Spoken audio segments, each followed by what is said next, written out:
बारिश के कारण कहीं लोगों को गर्मी से राहत मिल रही है तो कहीं लोगों को बारिश से कई परेशानियों का सामना करना पड़ रहा है।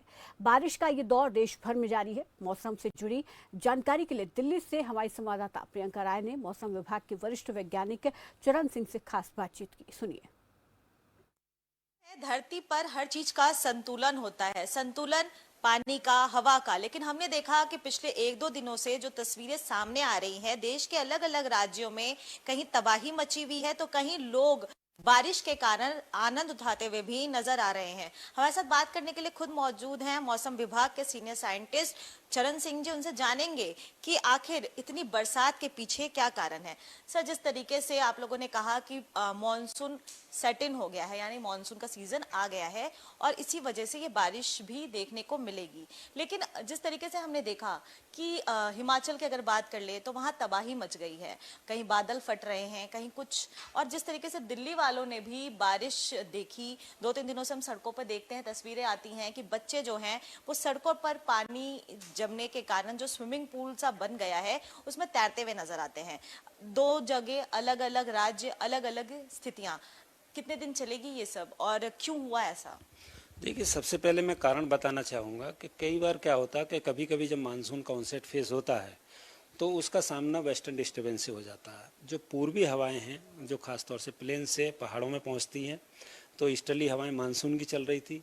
साथ ही साथ एक वेस्टर्न डिस्टर्बेंस जो काफ़ी धीरे धीरे मूव हो रहा है वेस्टर्न साइड से, वो उसकी स्थिति पाकिस्तान या जम्मू कश्मीर से के और राजस्थान के ऊपर बनी हुई है।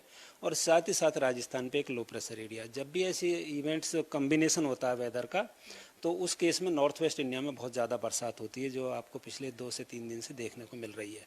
अगर मैं अब राज्यवार बताना चाहूँ तो आगे के लिए जो जम्मू कश्मीर है वहाँ से रेनफॉल एक्टिविटी काफ़ी कम हो चुकी है, वहाँ भारी बरसात की संभावनाएं बहुत कम रह गई हैं। साथ ही साथ अगर हिमाचल प्रदेश की बात करें तो वहाँ अभी एक्सट्रीमली हैवी रेनफॉल की संभावना अगले 24 घंटे बनी हुई है और उसमें भी धीरे धीरे कमी हो जाएगी, वेरी हैवी और हैवी टाइप की रह जाएगी। साथ ही साथ वहाँ के लिए जो अलर्ट है, रेड अलर्ट जारी किया हुआ। अगर हम दूसरे राज्यों की बात करें, खासतौर से पंजाब का थोड़ा सा हिस्सा जो राजस्थान जो हरियाणा से लगता है, और हरियाणा में, उत्तर प्रदेश में, उत्तराखंड में और ईस्ट राजस्थान में, यहाँ भारी से बहुत भारी बरसात अगले 2 से 3 दिन देखने को मिलेगी।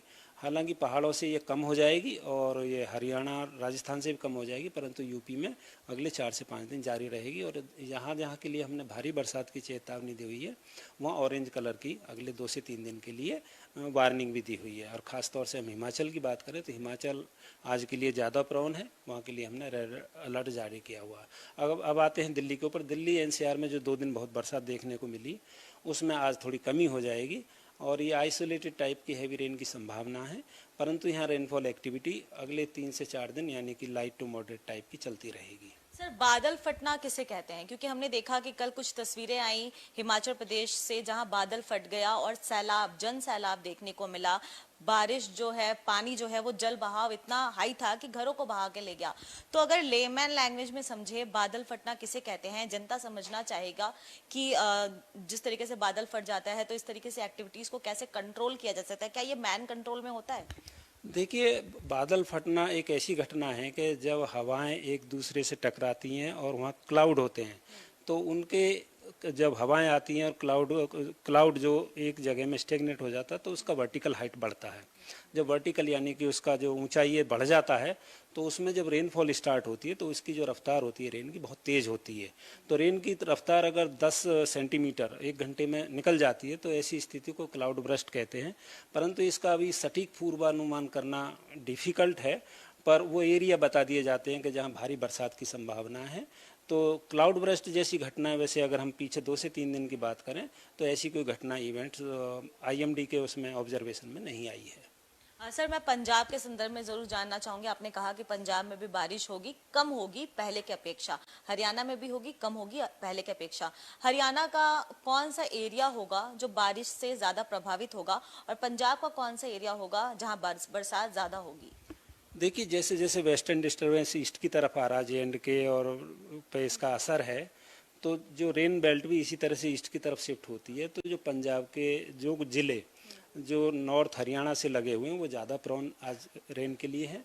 और हरियाणा में जो भारी बरसात तो सभी जगह मिलने की उम्मीद है, परंतु उसमें से एक दो जगह में बहुत भारी बरसात या एक्सट्रीमली की संभावना वो नॉर्थ हरियाणा है। और साथ ही साथ जैसे जैसे ईस्ट की तरफ बढ़ेगा तो ये रेनफॉल एक्टिविटी उत्तराखंड और यूपी में जारी रहेगी। सर, कब हम ये उम्मीद कर सकते हैं कि बारिश होना बंद हो जाएगी तमाम राज्यों में? देखिए, तमाम नॉर्थ वेस्ट इंडिया की हम बात करें तो रेन जरूर कम जरूर हो जाएगी। मानसून में क्या होता है कि जो हैवी स्पेल्स कम हो जाते हैं, पर लाइट रेन क्योंकि मॉइस्चर अवेलेबल होता है, मानसूनी हवाएं होती हैं, तो वो पूरी तरह से जो कहते हैं हम ड्राई वेदर, तो ड्राई वेदर की संभावना अगले 4 से 5 दिन नहीं है।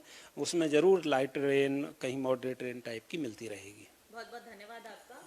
तो ये था हमारे साथ बात करने के लिए मौसम विभाग के सीनियर साइंटिस्ट चरण सिंह जी, जिन्होंने साफ तौर पर कहा कि आने वाले 4-5 दिनों में बरसात थोड़ी कम होगी पहले के अपेक्षा, लेकिन ड्राई वेदर पूरी तरीके से नहीं मिलेगा। उसके लिए अभी लोगों को इंतजार करना होगा।